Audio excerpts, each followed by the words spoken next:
Hi again, everybody. So I said in the last video I'll have another update coming fairly soon, so here it is. So I've acquired some new stock.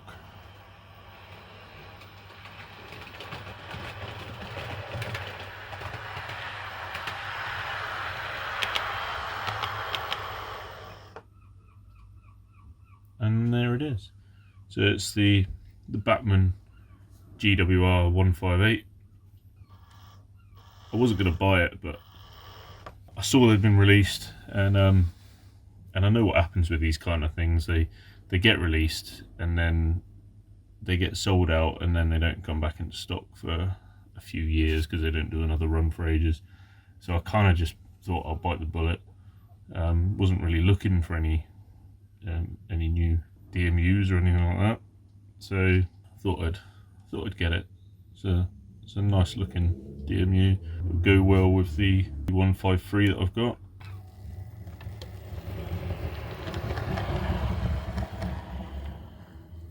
And there's some differences in the colouring, as I've said before. We all know the differences, the amount of gloss that the different manufacturers use. Interestingly enough, obviously the first one that came out was the HST set, which was very glossy. It was almost criticised as being too glossy, but it actually suits all right.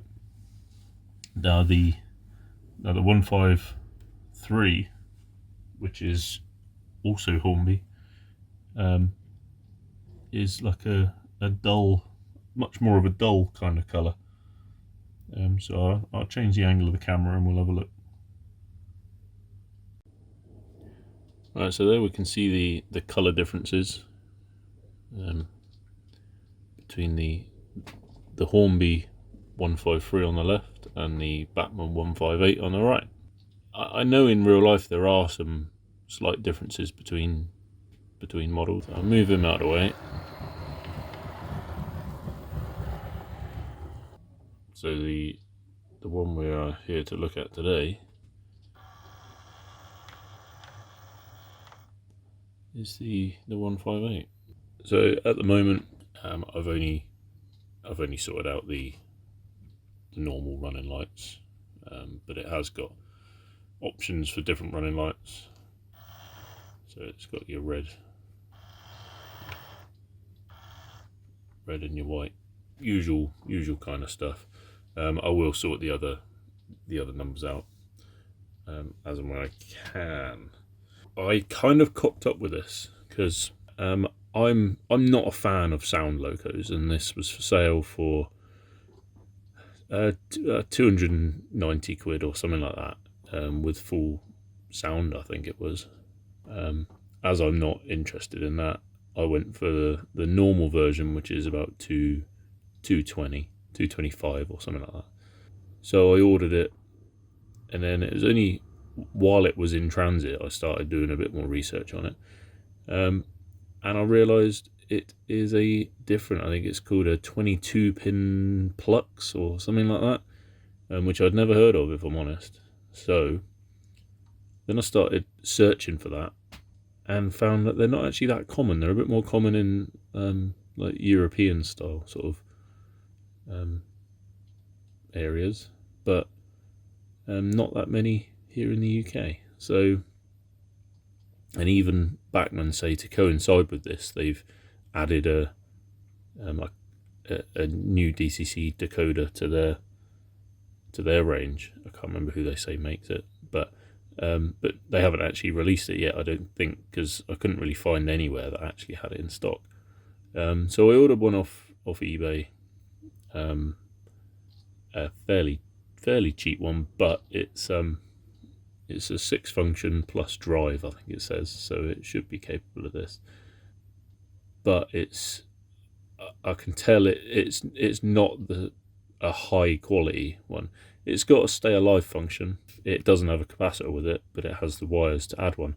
However, there's not a lot of space in the area underneath this to actually fit a capacitor. You might fit a small one in there. So I will do a little bit more research. However, the point I'm making is I think I would have rather bought the Bachmann DCC decoder that they are apparently launching, and I think it's going to sell for about £35, and then you got to fit it and everything like that. If I had known this, I probably would have gone for the sound version, and then just never used the sound, because I'll be honest, I think sound is terrible. It doesn't add realism. It just sounds like there's like someone kicking a can around on the street. I think it doesn't sound good enough for me. And I kind of like coming up here doing the trains and stuff to relax, and the sound of that just gives me a headache. So yeah, it's not something I'm interested in, but each to their own. It's fine, but yeah, I would have had it, because it wouldn't have been much more expensive than me buying this with the actual DCC decoder that is designed for it. Well, not that's designed, but what's recommended for it by Bachmann themselves. But anyway, in hindsight and all that, hindsight's a great thing, but I've got it now and it works. And if I have any problems with this decoder, then yeah, I'll bite the bullet in the future and I'll buy the actual Bachmann one, or the Bachmann recommended one. It's made by somebody else. But it seems alright for now. So I need to do some playing around with the CVs and stuff, because it's a bit rapid at the moment. And the crawl isn't too bad.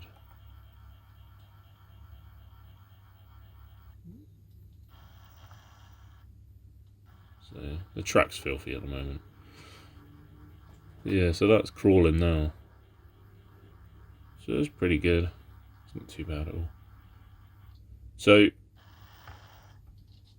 yeah, I can turn the lights off and on, and the little destination thing is lit up as well. I think there's a cab light as well. But anyhow, that's all I've got time for today. The other thing I will mention is I think I've got to dismantle some of the layout temporarily.